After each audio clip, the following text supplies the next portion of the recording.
우리의 보잘것없는 몸은 죽어서 땅에 묻히거나 또는 먼지와 같이 사라질 것이 분명합니다. 그러나 예수님이 다시 오시는 그날에 우리는 썩을 것으로 심고 썩지 아니할 것으로 다시 살아나며 욕된 것으로 심고 영광스러운 것으로 다시 살아나며 또 약한 것으로 심고 강한 것으로 다시 살아나며 육의 몸으로 심고 신령한 몸으로 다시 살아날 것이라 약속하셨습니다.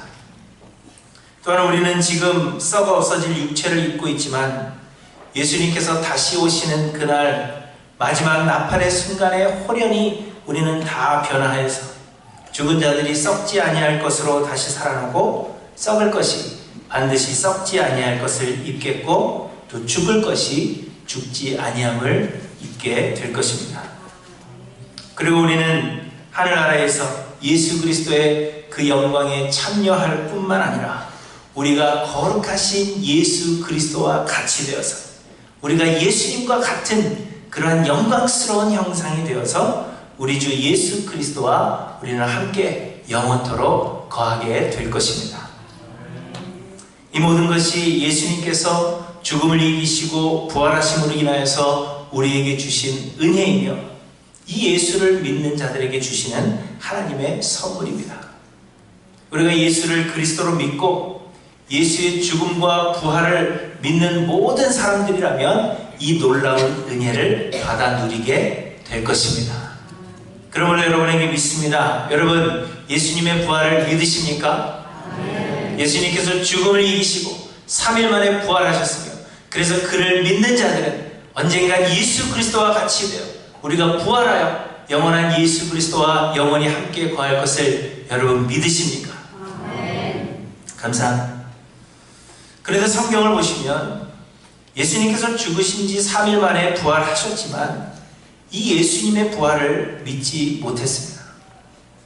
유대의 관원들은 예수님의 부활을 믿지 못하고 예수님의 제자들이 예수님의 그 시신을 훔쳐간 뒤에 예수님께서 부활하셨다고 거짓 선동한다 그렇게 생각했습니다.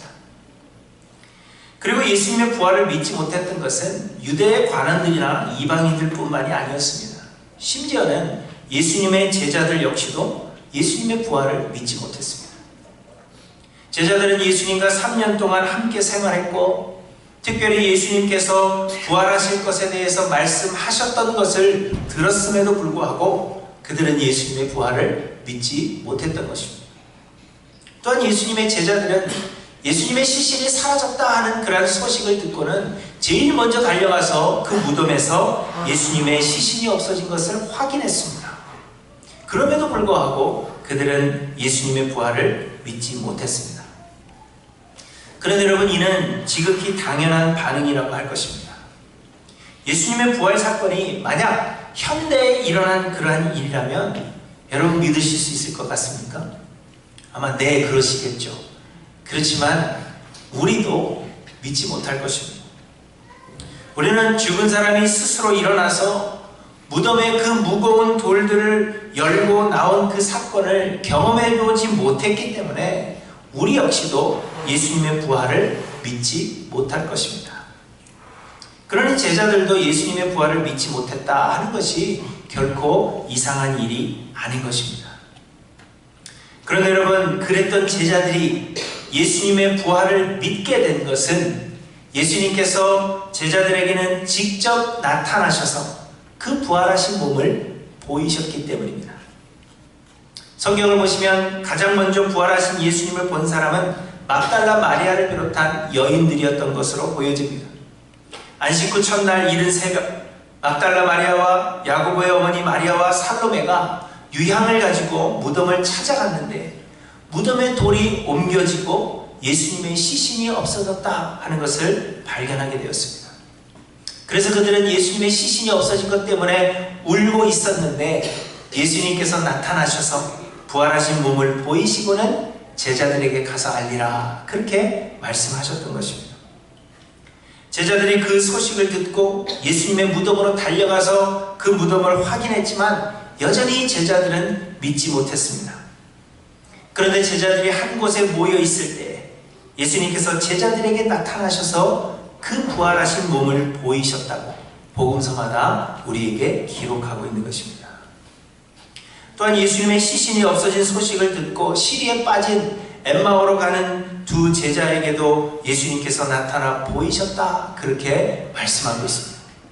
그리고 오늘 본문에서도 보시면 본문 바로 앞에 마리아가 예수님의 무덤 밖에서 울고 있을 때 예수님께서 마리아에게 직접 나타나 보이셨다 말씀하시고, 또 제자들이 유대인들을 두려워해서 문을 걸어 잠그고 한 곳에 모여 있을 때 예수님께서 제자들에게 나타나 보이셨다 하는 것이 오늘 본문의 내용입니다. 이처럼 제자들이 예수님의 부활을 믿을 수 있었던 것은 예수님께서 그 몸을 친히 보여주셨기 때문입니다. 그리고 사도 바울도 말씀하셨습니다.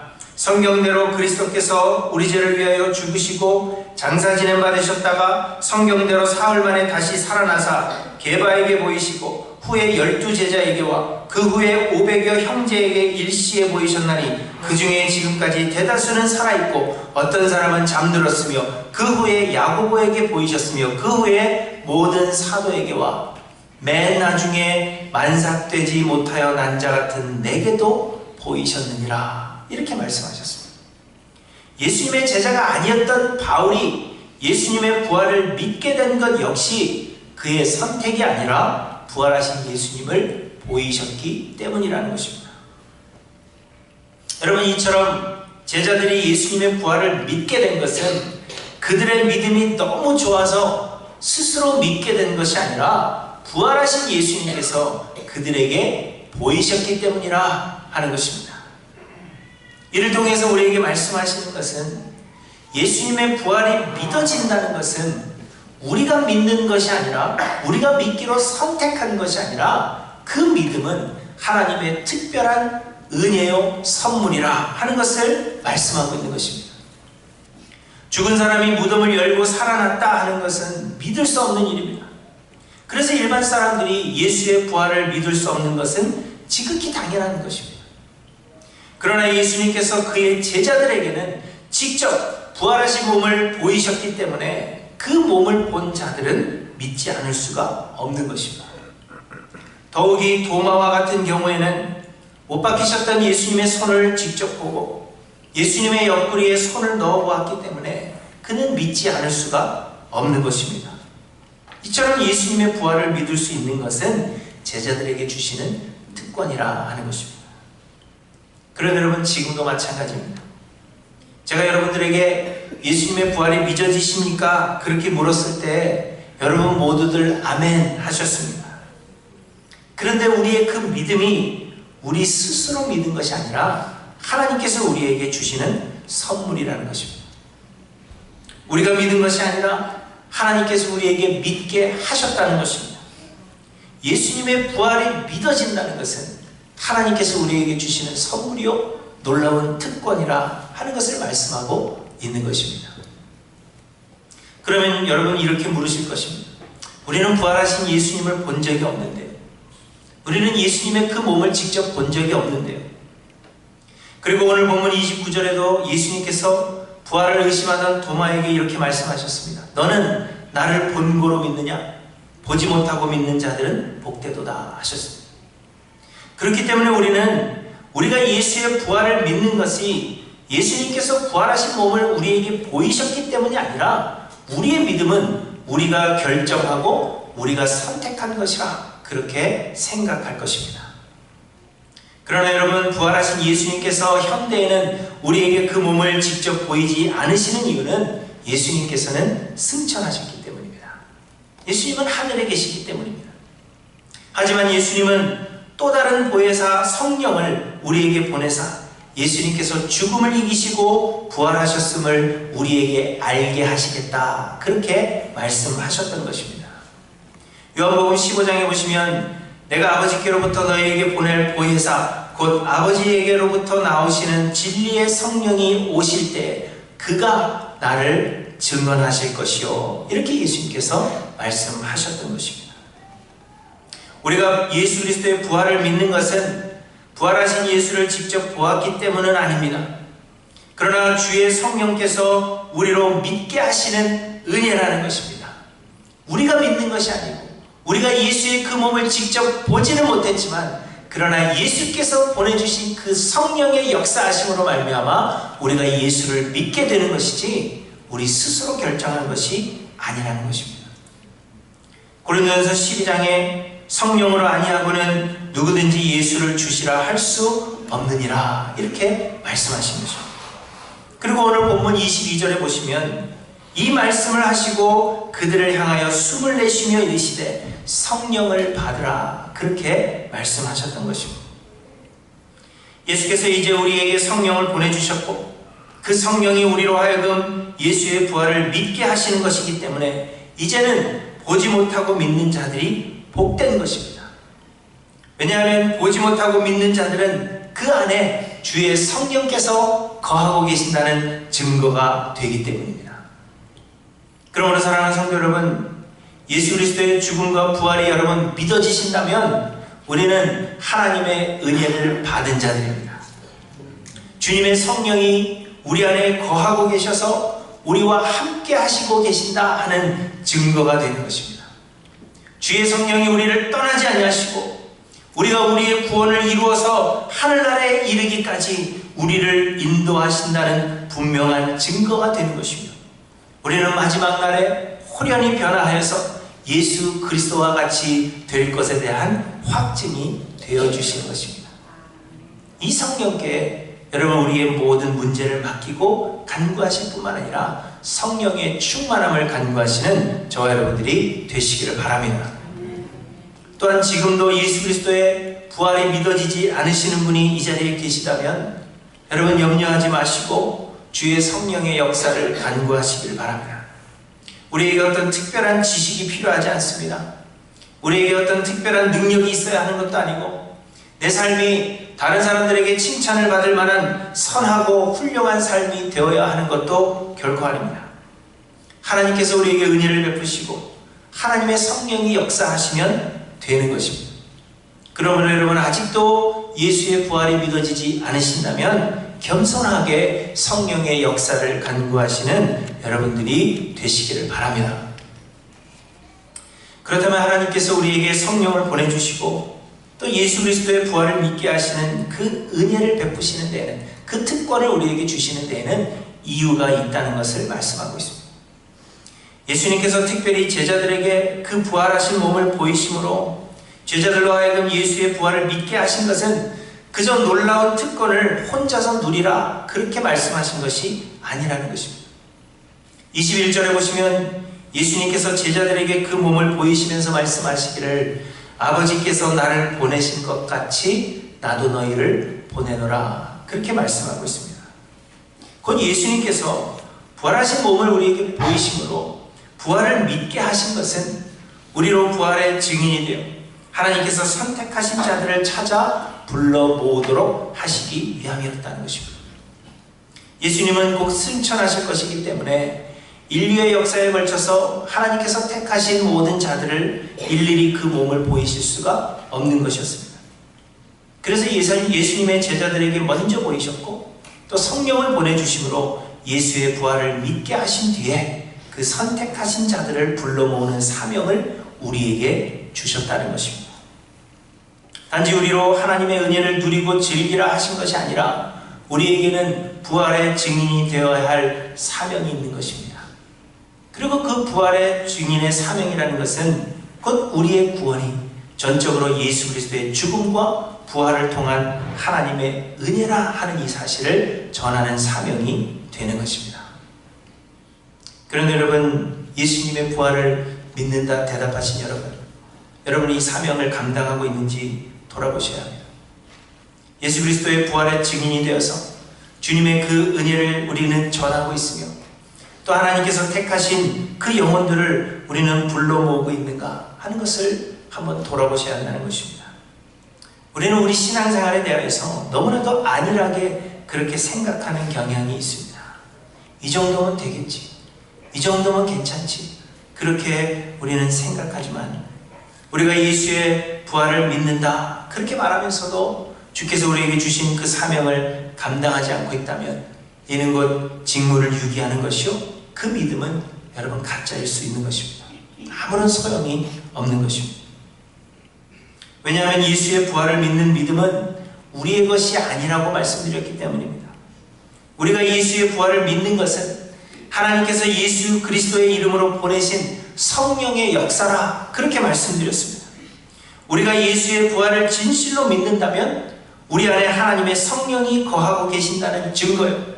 하나님의 성령이 우리 안에 거하고 계신다면 예수의 부활과 그 은혜를 전하지 않을 수가 없기 때문입니다. 성령은 곧 하나님이시요 성령은 살아계시는 영이십니다. 우리가 여러분 약 하나만 복용해도 금방 그 약의 효과가 나타나는데 하물며 살아계시는 하나님의 영이 우리 안에 거하신다면 약 하나 때문에도 효과가 나타나는데 살아계신 하나님의 영이 우리 안에 거하고 계신다면 여러분 우리 안에 아무런 반응도 일어나지 않을 수가 없다는 것입니다. 우리가 예수의 부활을 믿는다면 우리 안에는 성령이 거하신다는 증거요. 성령이 우리 안에 거하신다면 성령을 보내셔서 예수의 부활을 믿게 하신 그 이유인 주의 은혜를 전하는 그 사역을 감당하지 않을 수가 없게 된다는 것입니다. 23절에 보시면 너희가 누구의 죄든지 사하면 사하여질 것이요 누구의 죄든지 그대로 두면 그대로 있으리라 우리에게 말씀하셨습니다. 사람들은 이것을 죄사함의 권세라 그렇게 말하고 우리에게 죄를 사하는 권세가 있다 그렇게 말하기도 합니다. 그러나 여러분 저는 이것이 우리에게 주시는 권세가 아니라 우리에게 주시는 사명이라 그렇게 저는 생각합니다. 이 말씀은 사람의 죄를 사하거나 혹은 사하지 않는 것이 우리의 뜻에 달려있다 하는 것을 말씀하시는 것이 아닙니다. 우리가 누군가의 죄를 용서해야만 하나님도 그를 용서하실 수 있고 우리가 용서하지 않기로 결정하면 하나님도 그를 용서하실 수 없다. 그것을 말씀하시는 것이 아닙니다. 우리에게 그 죄사함의 권세가 있다는 것이 아닙니다. 예수님은 이 말씀을 하시기 전에 제자들을 향하여 숨을 크게 내쉬시면서 성령을 받으라 그렇게 말씀하셨습니다. 그래서 예수를 믿는 사람들의 심령에는 성령이 거하고 계시는 것입니다. 그러므로 여러분 사람의 죄를 사하거나 사하지 않는 것은 우리가 하는 것이 아니라 우리 안에 거하시는 성령께서 하시는 일이라는 것입니다. 죄를 사하는 권세는 우리에게 있는 것이 아니라 우리 안에 거하시는 성령 하나님의 권세입니다. 대신에 예수님은 승천하시면서 우리에게 대사명을 주셨는데 마태복음 28장 19절의 말씀입니다. 그러므로 너희는 가서 모든 민족을 제자로 삼아 아버지와 아들과 성령의 이름으로 세례를 베풀고 내가 너희에게 분부한 모든 것을 가르쳐 지키게 하라. 볼지어다 내가 세상 끝날까지 너희와 함께 있으리라 하셨습니다. 성령께서 역사하시도록 가서 전하는 것이 우리의 사명임을 말씀하고 있는 것입니다. 그러므로 사랑하는 성도 여러분, 예수 그리스도의 부활을 믿는다 하는 것은 단지 그 부활을 역사적인 사실로 인정하는 것을 의미하는 것이 아닙니다. 예수 그리스도의 부활을 믿는다 하는 것은 우리에게 맡기신 사명이 있다 하는 것을 우리가 고백하는 것입니다. 믿음은 성령을 통하여 예수 그리스도의 부활을 믿게 하시는 하나님의 선물이요 특권입니다. 우리에게 이 선물, 이 특권을 주신 것은 하나님의 구원의 은혜를 전하는 사명을 우리로 하여금 감당케 하시기 위함입니다. 예수님은 우리에게 부활의 믿음을 주시고는 아버지께서 나를 보내신 것 같이 나도 너희를 보낸다. 그렇게 우리에게 말씀하십니다. 그러므로 사랑하는 성도 여러분, 다시 한번 질문합니다. 여러분, 예수님께서 우리의 죄를 대신하여 십자가에서 죽으셨다가 3일 만에 부활하셨음을 여러분 믿으십니까? 아까의 자신 있던 아멘이 많이 사라졌어요. 여러분, 예수님의 부활을 믿으십니까? 예수님의 부활이 정말 믿어지세요? 그렇다면 우리는 특권을 받은 자들입니다. 그 믿음을 가질 수 있는 그 특권을 하나님께서 우리에게 주셨습니다. 그렇다면 이제는 죄사함의 권세를 가지시고 우리 안에 거하시는 하나님의 성령께서 역사하시도록 가서 전하는 그 사명을 충실하게 감당하시는 저와 여러분들이 되시기를 바랍니다. 오늘 이 부활절에 우리가 그저 예수님 부활하셨습니다, 우리도 곧 부활할 것입니다, 그것으로 만족하고 끝나버리고 그 다음에는 잊어버리는 것이 아니라 예수님께서 부활하신 그 부활의 그 믿음을 나에게 주시는 특권을 주셨는데, 그 특권을 주신 그 목적대로, 그 사명대로 내가 나가서 전하기를 소망하며 그리스도의 복음의 증인이 되기를 소망합니다. 진정으로 그 부활의 의미를 생각하고 그 의미대로 살아가실 수 있는 하이랜드 교회 모든 성도님들이 되시기를 주님의 이름으로 간절히 축원합니다. 기도하십니다.